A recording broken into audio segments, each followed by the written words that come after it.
23 अप्रैल 1992 Bombay. Stock market में आज भी हंगामा मचा हुआ था। शेयर की कीमत आसमान छू रही थी। दलाल स्ट्रीट की गलियों में सिर्फ एक ही नाम गूंज रहा था और वो नाम था हर्षद मेहता। पर किसी को नहीं पता था कि इस रात सब खत्म होने वाला है।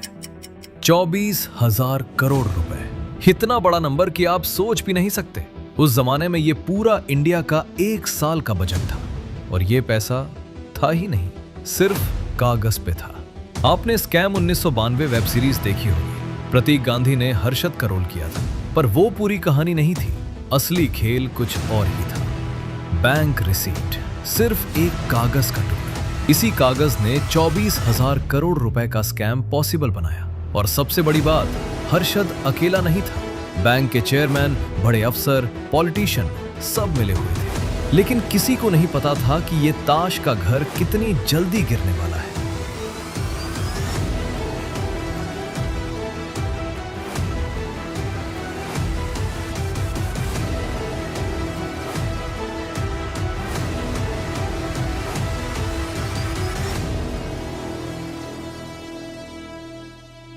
इस कहानी की शुरुआत होती है 1954 से, राजकोट, गुजरात। एक मिडिल क्लास गुजराती फैमिली में हर्षद मेहता पैदा हुआ। बच्चे थे 4 भाई। घर की हालत खराब नहीं थी, पर अमीर भी नहीं थे। छोटी सी दुकान थी। हर्षद पढ़ाई में एवरेज था। कॉलेज में ग्रेजुएशन किया, बस नाम के लिए। उसका दिमाग पढ़ाई में कम, पैसा कमाने में ज्यादा लगता था। 1970 के दशक में पूरा फैमिली मुंबई शिफ्ट हो गई। तब मुंबई को बॉम्बे कहते थे। हर्षद ने छोटी सी नौकरी शुरू की, शेयर मार्केट के एक ऑफिस में। वहां का काम था फाइल्स कैरी करना, ब्रोकर के लिए छोटी मोटी काम करना। पर हर्षद को एक चीज समझ आ गई। ये ब्रोकर लोग सुबह गाड़ी में आते थे, मर्सिडीज में, बड़े घर में रहते थे और करते क्या थे, सिर्फ कागज का खेल। शेयर्स खरीदते, बेचते और पैसा बरसता था। एक दिन हर्षद ने अपने भाई अश्विन से कहा, भाई ये ब्रोकर लोगों को देख, पढ़े लिखे ज्यादा नहीं, पर पैसा देख इनका, हम भी कर सकते हैं ये सब। 1980 में हर्षद ने अपना खुद का ऑफिस खोला। जगह थी घाटकोपर, मुंबई का एक मिडिल क्लास एरिया। ऑफिस भी कुछ खास नहीं था, एक छोटा सा कमरा, टेबल, कुर्सी, फोन, बस। शुरुआत में स्ट्रगल था।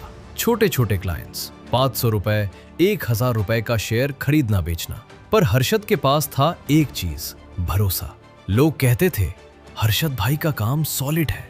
पहली बार जब उसने किसी क्लाइंट को 10,000 रुपए का प्रॉफिट दिया, उस दिन हर्षद को लगा, हाँ ये मेरा रास्ता है। 1985 तक हर्षद का नाम थोड़ा फैलने लगा था दलाल स्ट्रीट में, पर वो बड़ा नहीं था, अभी भी छोटा ब्रोकर ही था। लेकिन हर्षद का सपना छोटा नहीं था। वो देखता था बड़े ब्रोकर्स को, उनकी लाइफस्टाइल, उनकी इज्जत, और उसने डिसाइड किया, मैं भी वही बनूंगा, चाहे कुछ भी करना पड़े। उसे नहीं पता था कि ये फैसला आगे चलकर पूरे देश को हिला देगा। 1986 से 87 के आसपास हर्षद ने एक चीज नोटिस की, बैंक्स के पास बहुत सारा पैसा होता है, कस्टमर्स का, डिपॉजिटर्स का। अब ये पैसा बैंक्स ऐसे ही नहीं रखते, उन्हें इस पैसे को लगाना होता है ताकि इंटरेस्ट मिल सके। तो बैंक्स एक चीज करते हैं, रेडी फॉरवर्ड डील। मतलब क्या? समझो ऐसे, मान लो एक बैंक के पास 10 करोड़ रुपए एक्स्ट्रा पड़े हैं कुछ दिन के लिए, तो वो दूसरे बैंक को कहती है, भाई मेरे पास 10 करोड़ रुपए है, मैं तुझे दे देता हूं 15 दिन के लिए, तू मुझे थोड़ा इंटरेस्ट दे देना। सिंपल सा ट्रांजैक्शन। बैंक ए बैंक बी को पैसा देता है और 15 दिन बाद वापस ले लेता है, थोड़े ज्यादा पैसे के साथ। पर इसमें एक प्रॉब्लम थी, बैंक्स को ये पैसा सीधा सीधा नहीं दे सकते थे। कानून कहता था पैसा किसी गारंटी के साथ जाना चाहिए। तो बैंक्स क्या करते थे, वो सिक्योरिटीज देते थे, यानी गवर्नमेंट बॉन्ड्स, शेयर्स या कागज, जो कहते थे कि पैसा सेफ है। अब ये सिक्योरिटीज एक बैंक से दूसरे बैंक तक फिजिकली जाने में टाइम लगता था। फाइल्स हैं, कुरियर हैं, क्लियरेंस है, 2 से 3 दिन लग जाते थे। तो क्या सोल्यूशन निकाला? बैंक रिसीट, यानी BR। ये एक छोटा सा कागज होता था जिसमें लिखा होता था, हाँ भाई सिक्योरिटीज आ गई हैं, मैं रख रहा हूं सेफ। समझो एक तरह का रिसीट, जैसे दुकान पे सामान खरीदने पे मिलता है। अब इधर वो सिक्योरिटीज फिजिकली आती नहीं थी तुरंत, पर BR मिल जाता था तो डील हो जाती थी। हर्षद को ये समझ आ गया और उसने देखा एक लूप होल, एक छेद। अगर कोई ब्रोकर बीच में आ जाए और वो फेक BR बना दे तो हर्षद ने पहली बार छोटी सी टेस्टिंग की। उसने एक बैंक से बात की, नाम था बैंक ऑफ कराड़, छोटा सा कोऑपरेटिव बैंक। हर्षद ने कहा, साहब मैं आपके लिए सिक्योरिटीज लाता हूं, आप मुझे बीआर दे दो, मैं यूज दूसरे बैंक को दिखा के पैसा ले आऊंगा, फिर वापस कर दूंगा। बैंक के चेयरमैन ने सोचा, हर्षद तो जाना पहचाना बंदा है, कोई दिक्कत नहीं। बीआर बन गया। हर्षद ने वो बीआर ले जाके दूसरे बैंक को दिखाया और 5 करोड़ रुपए निकाल लिए। सिक्योरिटीज थी? नहीं, पर कागज पे दिखा हाँ है। हर्षद ने वो 5 करोड़ रुपए स्टॉक मार्केट में लगा दिए, शेयर खरीदे, कीमत बढ़ी, प्रॉफिट हुआ। 15 दिन बाद पैसा वापस कर दिया इंटरेस्ट के साथ, सब खुश। हर्षद को यकीन हो गया, ये फॉर्मूला काम करता है। अब शुरू होने वाला था असली खेल। 1988 से लेकर 1991 तक 3 साल हर्षद मेहता छोटे ब्रोकर से बिग बुल बन गया। कैसे? हर्षद ने एक सिस्टम बना लिया था। वो एक बैंक से बीआर ले लेता, सिक्योरिटीज नहीं होती, वो बीआर दूसरे बैंक को दिखा के पैसा ले आता, फिर उस पैसे से स्टॉक मार्केट में शेयर खरीदता। और सिर्फ 1-2 शेयर नहीं, एसीसी सीमेंट को फोकस किया, एक ही शेयर को खरीदता गया। डिमांड बढ़ी, प्राइस बढ़ा, 200 रुपए का शेयर 9,000 रुपए तक पहुंच गया। हर्षद के पास अब करोड़ थे, वो पैसा वापस बैंक्स को दे देता इंटरेस्ट के साथ, सब खुश। और दोबारा सेम चीज रिपीट, स्केल बढ़ता गया।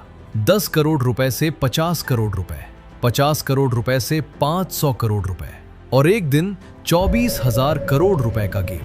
हर्षद की लाइफस्टाइल बदल गई। पहले घाटकोपर का छोटा सा ऑफिस था, अब वर्ली में सी व्यू बंगलो, 15 करोड़ का घर। पहले बस में जाता था, अब गाड़ी टोयोटा लेक्सस। उस टाइम इंडिया में ये गाड़ी सिर्फ अमिताभ बच्चन और हर्षद के पास थी। डिजाइनर सूट्स, रोलेक्स घड़ी, पार्टी में एंट्री, सब खड़े हो जाते थे। मीडिया ने टाइटल दिया big bull of Dalal street. Newspapers में फोटो, टीवी पे इंटरव्यू। हर कोई पूछता, हर्षद भाई सीक्रेट क्या है? हर्षद मुस्कुराता, मेहनत और थोड़ा दिमाग। पर असली सीक्रेट किसी को नहीं पता था।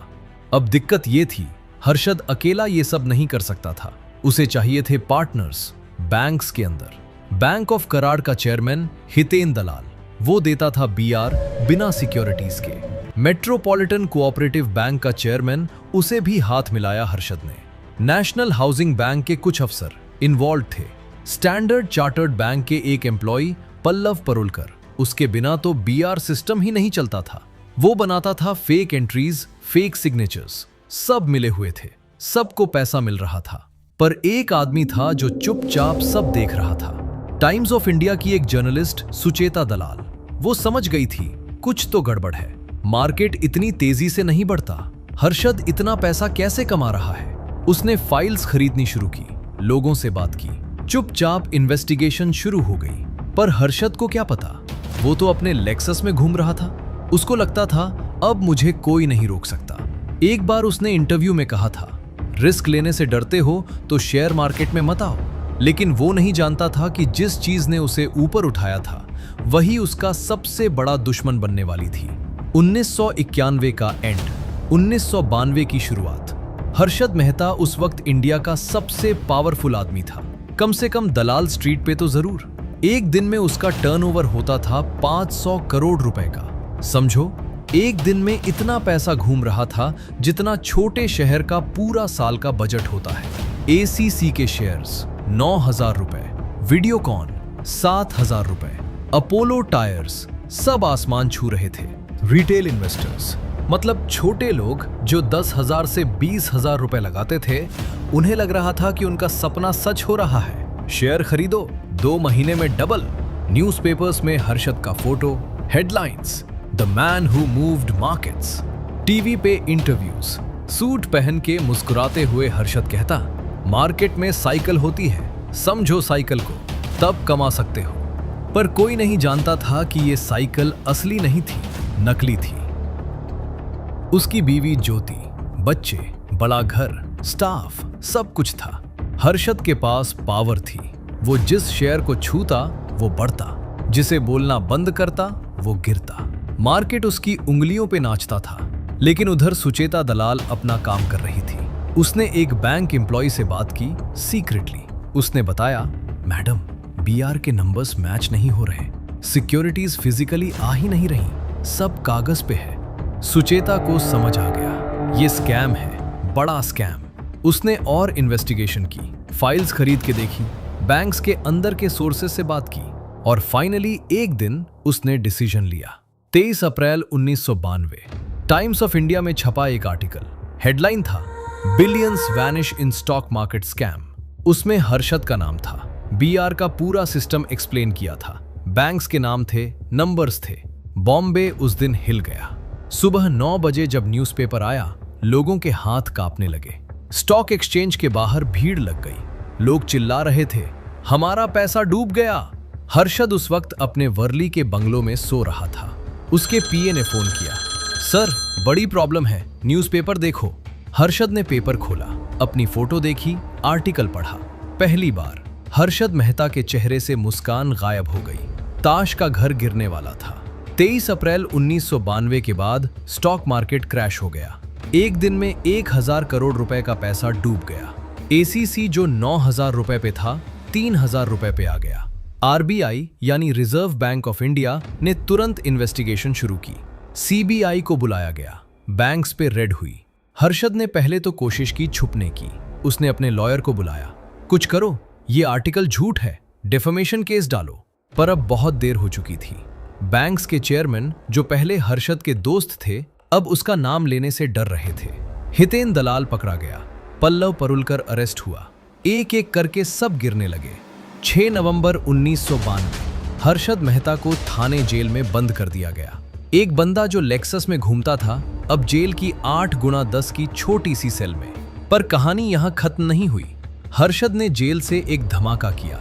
उसने एक प्रेस कॉन्फ्रेंस दी जेल के अंदर से।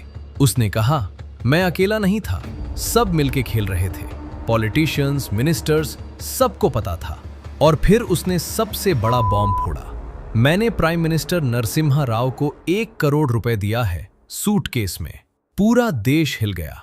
पीएम के पास 1 करोड़ रुपए सूटकेस में, क्या बात कर रहा है ये? हर्षद ने कहा, मेरे पास डायरी है, उसमें सब लिखा है, किसने कब कितना लिया। नरसिम्हा राव ने तुरंत डिनाई किया, ये सब झूठ है, ये आदमी अपनी गलती छुपाने के लिए कुछ भी बोल रहा है। पर हर्षद के पास वो डायरी थी और फिर वो डायरी गायब हो गई। कैसे, कब, किसी को नहीं पता। हर्षद का कहना था कि किसी ने चुराई, गवर्नमेंट का कहना था डायरी थी ही नहीं। सच क्या था आज भी राज है। इसके बाद हर्षद पे केस आने लगे। टोटल 72 क्रिमिनल केसेस फाइल हुए। हर एक केस में लंबा ट्रायल, कोर्ट के चक्कर, lawyer, bail jail, bail jail.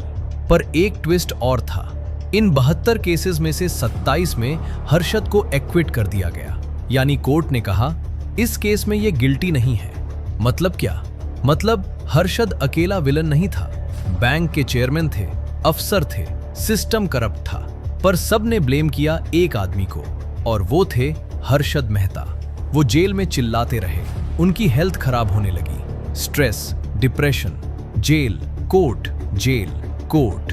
और फिर 31 दिसंबर 2001 को हर्षद मेहता की डेथ हो गई थाने जेल में। रीजन बताया गया, कार्डियक अरेस्ट। लेकिन सवाल यह है कि 47 साल की उम्र, हेल्दी आदमी, अचानक कार्डियक अरेस्ट कैसे? उसकी फैमिली का कहना है ट्रीटमेंट में गलती हुई, हॉस्पिटल लेट ले गए, ध्यान नहीं दिया। कुछ लोग कहते हैं जेल में हर्षद को इंटेंशनली नेग्लेक्ट किया गया। सच क्या है किसी को नहीं पता। हर्षद मेहता गया, पर उसकी कहानी खत्म नहीं हुई। जब स्कैम टूटा, हजारों लोग बर्बाद हो गए। छोटे इन्वेस्टर्स, मिडिल क्लास फैमिलीज, जिनके सपने थे कि शेयर मार्केट से पैसा कमाएंगे। एक आदमी था, नाम था रमेश शाह। उसने अपनी पूरी लाइफ सेविंग्स 8 लाख रुपए एसीसी के शेयर्स में लगाए थे। उसकी बेटी की शादी का पैसा था वो। जब एसीसी गिरी, सब डूब गया। रमेश ने सुसाइड कर लिया। ऐसी हजारों कहानियां हैं। लोग जिनके घर उजड़ गए, बच्चों की पढ़ाई छूट गई, लोन डूब गया। पर क्या हर्षद को सजा मिली पूरी? 72 केसेस थे, कन्विक्शंस हुई कुछ में, पर 27 में इक्विट। मतलब सिस्टम में इतना करप्शन था कि साफ साफ नहीं पता चल पाया कि गलती किसकी थी। आज हर्षद के भाई अश्विन मेहता जिंदा है। वो आज भी कहते हैं, मेरा भाई अकेला नहीं था, सब ने मिलके खेला, पर ब्लेम सिर्फ उसको मिला। अश्विन आज भी कोर्ट्स में जाते हैं, केसेस लड़ते हैं, कहते हैं हर्षद की डेथ नेचुरल नहीं थी, पर सच क्या है शायद कभी पता नहीं चलेगा। इस स्कैम के बाद इंडिया ने सीखा, सेबी यानी securities and exchange board of India को ज्यादा पावर मिली, नए रूल्स बने, बीआर सिस्टम खत्म हुआ, डीमैट अकाउंट्स आए, मतलब अब शेयर्स फिजिकल नहीं कंप्यूटर पे होते हैं, बैंक्स को मॉनिटरिंग बढ़ाई गई, रेडी फॉरवर्ड डील्स पे tight rules. Harshad Mehta scam ने एक चीज अच्छी की, सिस्टम को झटका दिया, लोगों को बोला सुधर जाओ नहीं तो और हर्षद आएंगे। पर क्या इनफ था? नहीं, क्योंकि आगे आए केतन पारेख, फिर सत्यम स्कैम, फिर नीरव मोदी जो 14,000 करोड़ रुपए लेके भाग गया। मतलब लूप होल्स अभी भी हैं, सिस्टम अभी भी वीक स्पॉट्स हैं। हर्षद के घर पे आज कोई नहीं रहता, वो वर्ली वाला बंगला बैंक ने ले लिया, नीलाम हो गया, लेक्सस गाड़ी वो भी बिक गई। ज्योति मेहता हर्षद की बीवी आज एक छोटी सी जगह पे रहती है, मीडिया से दूर, किसी से बात नहीं करती। एक वक्त था जब हर्षद मेहता का नाम सुनते ही लोग सिर झुका देते थे, आज उसका नाम सुन के लोग कहते हैं स्कैमर था। पर क्या वही सच है या उसके पीछे एक सिस्टम था जो टूटना चाहिए था? ये सोच के देखना, ये कहानी सिर्फ हर्षद मेहता की नहीं थी, ये कहानी थी उस लालच की जो इंसान को इतना अंधा कर देता है कि उसे सही गलत का फर्क ही नहीं रहता। ये कहानी थी उस सिस्टम की जो इतना कमजोर था कि एक आदमी ने पूरे देश को हिला दिया। और ये कहानी थी उन हजारों छोटे लोगों की जो सपने देख के शेयर मार्केट में आए और सब कुछ खो दिए। इस कहानी से हमें क्या सीख मिलती है? पहला सबक, जब कोई तुमसे कहे कि मैं तुम्हारा पैसा 2 महीने में डबल कर दूंगा, भाग जाओ वहां से। शेयर मार्केट में गारंटीड रिटर्न्स नहीं होते, जो बोलता है वो या तो बेवकूफ है या चोर।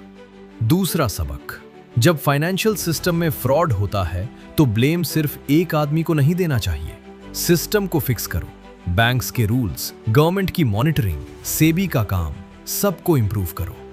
तीसरा सबक, लालच में कभी अंधे मत बनो।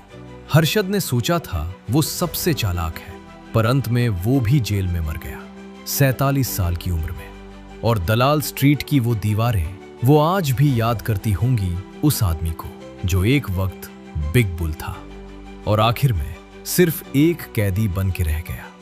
दोस्तों, अगर ये वीडियो पसंद आया हो तो एक लाइक जरूर करो, और अगर आप फाइनेंस की और भी कहानियां सुनना चाहते हो, scams, business Wars, genius moves, तो चैनल को सब्सक्राइब कर लो और बेल आइकन दबा दो।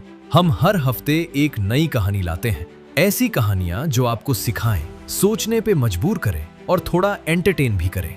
नेक्स्ट वीडियो में बात करेंगे नीरव मोदी की, जो 14,000 करोड़ रुपए लेके लंदन भाग गया। वो कहानी भी कुछ कम नहीं है। तब तक के लिए अपना पैसा संभाल के रखना और लालच से बचना। मिलते हैं नेक्स्ट वीडियो में। Take care.